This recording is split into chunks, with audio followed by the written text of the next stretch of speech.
Hi, എല്ലാവർക്കും നമസ്കാരം. കൺസിസ്റ്റൻ്റായിട്ട് work ചെയ്യുന്ന ഒരാൾക്ക് മാത്രമേ ജീവിത ലക്ഷ്യത്തിലേക്ക് എത്താനായിട്ട് പറ്റുകയുള്ളൂ. നമുക്ക് ഒരു ഗോളിലേക്ക് എത്തണമെങ്കിൽ അതിനൊരു കൺസിസ്റ്റൻസി ഉണ്ടാവണം. ഡെയിലി അതിനുവേണ്ടി ശ്രമിച്ചുകൊണ്ടേയിരിക്കണം.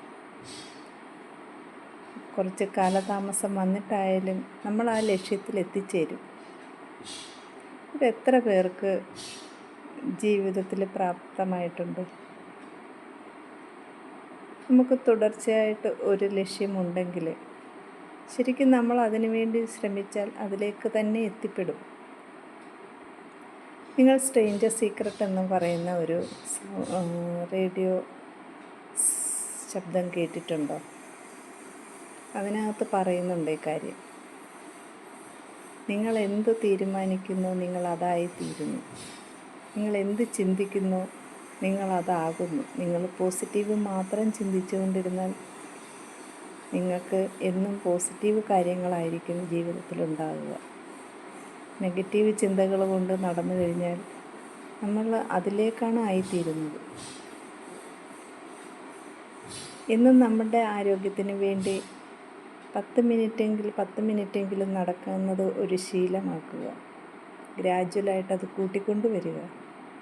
കൺസിസ്റ്റൻസി ഇട്ട് വർക്ക് ചെയ്താൽ നമുക്ക് നമ്മുടെ ആരോഗ്യത്തെ തിരിച്ചു കൊണ്ടുവരാനായിട്ട് പറ്റും. നിങ്ങൾ ചെയ്യുന്നതോടൊപ്പം തന്നെ നിങ്ങളുടെ ഫാമിലി മെമ്പേഴ്സിനോടും അത് പറയുക. അതുപോലെ നിങ്ങളുടെ ഫ്രണ്ട്സിനോടും എല്ലാം പറയുക.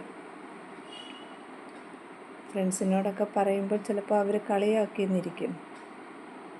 എന്നാലും നിങ്ങൾ പറഞ്ഞുകൊണ്ടേയിരിക്കുക. കാരണം ആരോഗ്യം എന്ന് പറയുന്നത് എല്ലാവർക്കും വേണ്ടുന്ന ഒരു കാര്യമാണ്. അതൊരു നല്ല കാര്യമാണ്. ആ ഒരു നല്ല കാര്യത്തിന് വേണ്ടി നമ്മൾ പ്രവർത്തിച്ചു കൊണ്ടിരുന്നാൽ മറ്റുള്ളവരും അതിലേക്ക് വരും. അത് നിങ്ങൾ ചെയ്യുന്ന ഏറ്റവും വലിയൊരു കാര്യമായിരിക്കും. മറ്റുള്ളവർക്ക് നല്ലത് ചെയ്താൽ മാത്രമേ നമുക്ക് നല്ലത് വരുകയുള്ളൂ. അതുകൊണ്ട് നിങ്ങളുടെ നല്ല ശീലങ്ങളെ മറ്റുള്ളവരിലേക്കും കൂടെ പകർന്നു കൊടുക്കുക. ഗ്രാറ്റിറ്റ്യൂഡ് ഒരു ശീലമാക്കുക. എന്നും നിങ്ങൾ ഉറങ്ങുന്നതിന് മുമ്പ് നിങ്ങൾ നന്ദി പറഞ്ഞിട്ട് കിടക്കുക. ദൈവത്തിനോടും നിങ്ങൾ അന്ന് ചെയ്തിരുന്ന ജോലിക്ക് പോകുന്നിടത്താണെങ്കിൽ ജോലി തന്ന ആളിനോടും എല്ലാവരോടും നിങ്ങളുടെ നന്ദി രേഖപ്പെടുത്തിയതിന് ശേഷം നിങ്ങൾ കിടന്നുറങ്ങും. രാവിലെ നിങ്ങൾ ഫ്രഷ് ആയിട്ടായിരിക്കും ഉണരുന്നത്. ഇത് സത്യമായ കാര്യമാണ്. നിങ്ങൾ നിങ്ങളുടെ ജീവിതത്തിൽ ഒന്ന് പ്രാവർത്തികമാക്കി നോക്കുക.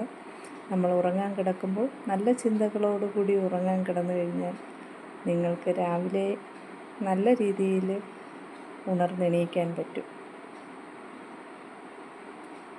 ആവശ്യമില്ലാതെയുള്ള ടെൻഷനുകളും കാര്യങ്ങളും ഒക്കെ നിങ്ങൾ ഉറങ്ങുന്നതിന് മുമ്പ് മാറ്റി വെക്കുക. ഒരു ഹെൽത്തി ലൈഫ് സ്റ്റൈൽ മെയിൻറ്റെയിൻ ചെയ്യാൻ ഇത് വളരെ അത്യാവശ്യമാണ്. ഞാൻ ജയന്തി പ്രകാശ്. ഇതുപോലെയുള്ള ചെറിയ ചെറിയ ഹെൽത്ത് ടിപ്പുകളുമായിട്ട് ഇനിയും ഞാൻ വരുന്നുണ്ടാവും. നിങ്ങൾക്ക് ഈ വീഡിയോ ഇഷ്ടപ്പെട്ടെങ്കിൽ ലൈക്ക് ചെയ്യുക, ഷെയർ ചെയ്യുക, കമൻറ്റ് ചെയ്യുക. ഞാൻ എൻ്റെ വാട്സപ്പ് നമ്പർ താഴെ കൊടുക്കുന്നുണ്ട്. നിങ്ങൾക്ക് എൻ്റെ ഗ്രൂപ്പിലേക്ക് ജോയിൻ ചെയ്യാം. Thank you.